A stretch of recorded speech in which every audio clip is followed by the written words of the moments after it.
আসসালামু আলাইকুম। তোমরা যারা নার্সিং এ পরীক্ষা দিবা ২০২৬ সালে, তো তাদের জন্য আজকের এই ভিডিওটি। আজকের এই ভিডিওতে আমরা আলোচনা করব হচ্ছে তোমাদের সাধারণ বিজ্ঞানের গুরুত্বপূর্ণ ২৫ টি এমসিকিউ এবং তোমরা এই এমসিকিউ গুলো আ রেগুলার করলে তোমাদের অনেক সুবিধা হবে এবং আমি যে এমসিকিউ গুলো দিচ্ছি সেই এমসিকিউ গুলো থেকেই তোমরা আশা করা যায় এমসিকিউ কমন পাবে ইনশাআল্লাহ। তো তোমরা যারা আমার সাথে যুক্ত থাকতে চাও এবং তোমরা যারা নিয়মিত আমার আপডেট এবং তোমরা আমার সাথে সরাসরি যুক্ত হতে তোমরা আমার WhatsApp গ্রুপে যুক্ত হতে পারো। এই আমার WhatsApp গ্রুপের লিঙ্ক এবং এখানে আমি নিয়মিত ফ্রি এক্সাম নেই এবং তোমরা যারা ফ্রি এক্সাম দিতে চাও তারা আমার এই WhatsApp গ্রুপে যুক্ত হবা এবং WhatsApp গ্রুপে যুক্ত হওয়ার জন্য তোমাদের এই WhatsApp নাম্বারে মেসেজ দিতে হবে। তাহলে তোমাদের আমি WhatsApp গ্রুপে যুক্ত করে নেব এবং সেখানে আমি রিয়াল টাইম পড়াশোনার আপডেট দিয়ে থাকি এবং রেগুলার ফ্রি পরীক্ষা নেই। তো নিয়মিত পরীক্ষা দেওয়ার জন্য অবশ্যই তোমরা এই WhatsApp গ্রুপে যুক্ত হবা। তো চলো আমরা ক্লাসটি শুরু করে দেই। তো ১ম প্রশ্ন হচ্ছে মানবদেহের সবচেয়ে বড় অঙ্গ কোনটি? সেটা হচ্ছে ত্বক বা স্কিন। এটা হচ্ছে মানবদেহের সবচেয়ে বড় অঙ্গ। ২ নম্বর প্রশ্নটা হচ্ছে যে রক্তের লোহিত কণিকা অর্থাৎ আরবিসি এর আয়ুকাল কত? অর্থাৎ শরীরে আরবিসি কতদিন বেঁচে থাকে সেটা হচ্ছে ১২০ দিন। এবং ৩ নম্বর প্রশ্নটা হচ্ছে মানুষের শরীরের প্রকোষ্ঠ কয়টি? অর্থাৎ হৃৎপিণ্ডের প্রকোষ্ঠ অর্থাৎ হৃৎপিণ্ড কয় ভাগে বিভক্ত? এটা হচ্ছে ৪ টি। ২ টি অনিন্দ্য এবং ২ টি নিলয়। প্রশ্ন ৪ হচ্ছে হৃৎপিণ্ডের ডান নিলয় থেকে রক্ত কোথায় যায়? সেটা হচ্ছে ফুসফুসে যায়। অর্থাৎ হৃৎপিণ্ডের ডান নিলয় থেকে রক্ত ফুসফুসে যায়। এটা গুরুত্বপূর্ণ প্রশ্ন।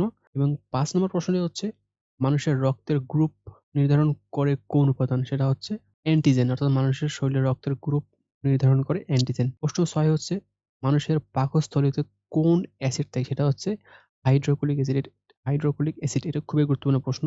এবার প্রশ্ন ৭ হচ্ছে কার্বোহাইড্রেট হজম শুরু হয় কোথায়? সেটা হচ্ছে মুখ থেকে হজম শুরু হয়।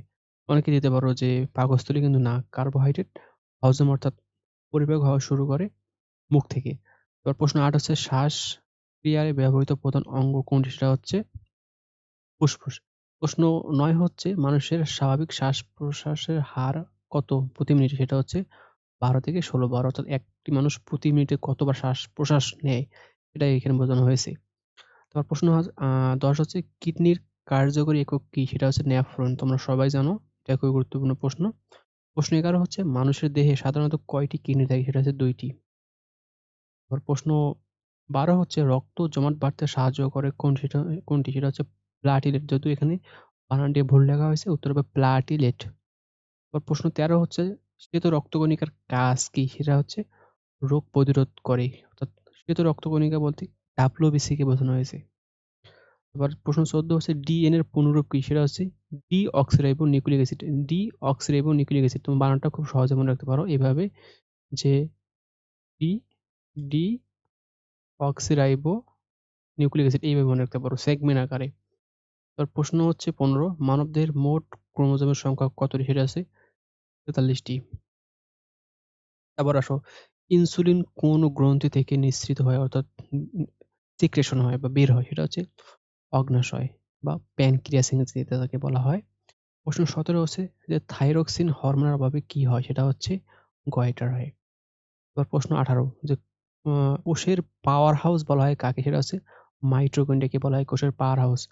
প্রশ্ন ১৯ হচ্ছে যে উদ্ভিদ কোষে কোনটি থাকে কিন্তু প্রাণী কোষে থাকে না? সেটা হচ্ছে কোষ প্রাচীর। অর্থাৎ উদ্ভিদ কোষে কোষ প্রাচীর থাকে কিন্তু প্রাণী কোষে সেটা থাকে না।